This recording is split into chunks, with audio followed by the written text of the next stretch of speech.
এবার সাকিবকে শাস্তি দিল আইসিসি। রাওয়ালপিন্ডি টেস্টে মেজাজ হারিয়ে শাস্তি পেয়েছেন সাকিব আল হাসান। তাকে ম্যাচ ফির 10% জরিমানা করেছে বিশ্ব ক্রিকেটের নিয়ন্ত্রক সংস্থা আইসিসি।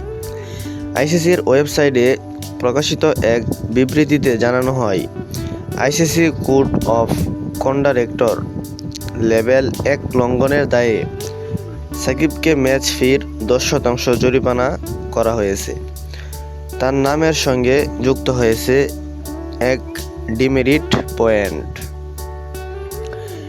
বিবৃতিতে বিশ্ব ক্রিকেট এই নিয়ন্ত্রক সংস্থা উল্লেখ করেছে, পাকিস্তানের দ্বিতীয় ইনিংস চলাকালে 33তম ওভারে বোলিং করতে এসে স্ট্রাইকে থাকা ব্যাটার মোহাম্মদ রেজওয়ানের দিকে বল ছুঁড়ে মারেন সাকিব।